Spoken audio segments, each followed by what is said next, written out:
je viens faire de l'empowerment. En anglais, ça veut dire je viens donner de la force. Je viens nourrir leur mentalité, leur façon de penser. Parce qu'il faut changer leur mindset. C'est-à-dire, la programmation, il faut la changer. Et faire comprendre à chacun d'eux qu'il y a la réalité qui est difficile. Mais la vérité, c'est que la vie peut être meilleure. Si on change, si on fait des meilleurs choix, et si on est discipliné, et on reste focus sur certaines choses. Et aussi leur montrer qu'il n'y a rien qui est plus fort que l'amour. Rien n'est plus fort que l'amour. L'amour vous permet de vous organiser, l'amour vous permet d'avoir des alliances, parce que l'amour est vrai. L'amour est vrai. Quand il y a l'amour, il y a l'amour. Mais là, on va dire qu'en tant qu'entrepreneur, mais il y a aussi une casquette d'activiste parce que je suis quelqu'un qui défend les droits de l'homme, la bonne gouvernance et qui fait la promotion de la démocratie. Donc, quand il faut dénoncer, je le ferai toujours. Mais je pense que nos frères et sœurs entendent tous les jours tellement que de la négativité qu'ils deviennent eux-mêmes négatifs. Dans l'obscurité, on ne vient pas encore mettre de l'obscurité. Dans l'obscurité, il faut mettre de la lumière. Elle me suit. Elle me suit. Elle suit. Je suis positif sur ça parce que j'ai beaucoup de jeunes autour de moi qui créent des business. J'ai beaucoup de jeunes, même sans me connaître, mais beaucoup de Gabonais aujourd'hui se réveillent. Donc on ne peut pas vendre l'échec. Parce que comme je vous ai dit la dernière fois, en ce moment, l'échec est collectif. Alors si l'échec est collectif, il faut que maintenant on se batte à créer des individualités positives, de gagnants. Il faut qu'on ait des succès individuels pour après avoir une collectivité de succès. Mais je dis qu'il n'y a que le concret qui parle. Vous savez, je fais du dropshipping aux États-Unis.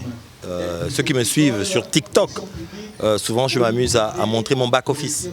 Donc ce que je fais dans la journée avec ma marque de vêtements par exemple. Dans une journée, tu peux vendre 15 t-shirts, 20 t-shirts, 30 t-shirts en dollars. Et ils voient ça. Donc quand ils voient ça, je dis, il faut maintenant savoir comment t'organiser et utiliser l'appareil numérique, le digital. Aujourd'hui, l'ordinateur, ce n'est pas seulement pour dire je suis la plus belle du Gabon ou aller faire des Congossa, aller parler de TUT. Non, avec le numérique, le digital, l'ordinateur, on peut, même à partir de rien, se faire de l'argent. Et c'est de ça dont il s'agit, c'est-à-dire de donner la lumière à nos frères et leur faire comprendre le principe que j'appelle le principe de la voiture. Vous voyez la voiture? La voiture a des phares. Toutes les voitures au monde ont des phares. Mais ces phares-là couvrent au moins 30 mètres. Mais ce sont ces 30 mètres-là de phares qui permettent à une voiture de faire le tour du monde, dans l'obscurité. Donc il faut pouvoir les permettre de faire un pas. Et s'ils font un pas, ils pourront faire 2, 3, 4, 5 pas. Mais il faut qu'ils réalisent qu'ils sont capables de le faire. Donc c'est ce que je viens leur montrer en parlant de mon expérience et l'expérience d'autres Gabonais qui sont sur ma page. Nous avons par exemple Florence Roux, une Gabonaise, qui a la deuxième marque la plus vendue au Gabon, cosmétique, bio.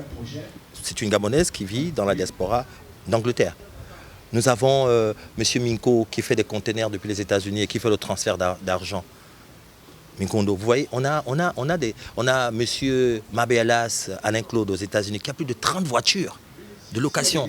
Donc on a des succès, on a des réussites, on a des Gabonais qui font des choses. Mais nous ne faisons pas assez de promotion de nous-mêmes. Mais mon message, mes frères, c'est ceci. Je vous dis tous les jours sur la toile, un pays avance selon la vitesse et la qualité de la pensée de son peuple. Un pays avance selon la vitesse et la qualité de la pensée de son gouvernement. Un pays avance selon la vitesse et la qualité de la pensée de ses journalistes, de ses députés, de sa jeunesse. Quand on est jeune, on a encore la force de sauter, d'avoir des échecs et des chèques, de pouvoir encore se lever et faire ce qu'on a à faire. Donc les gars, levez-vous. Ne laissez pas la réalité que vous vivez vous intimider ou vous décourager. Surpassez cette réalité et allez-y vers votre vérité, qui est plein de réussite et plein de choses. Comme le Seigneur, il nous a dit qu'on est la perfection. On doit dominer sur tout.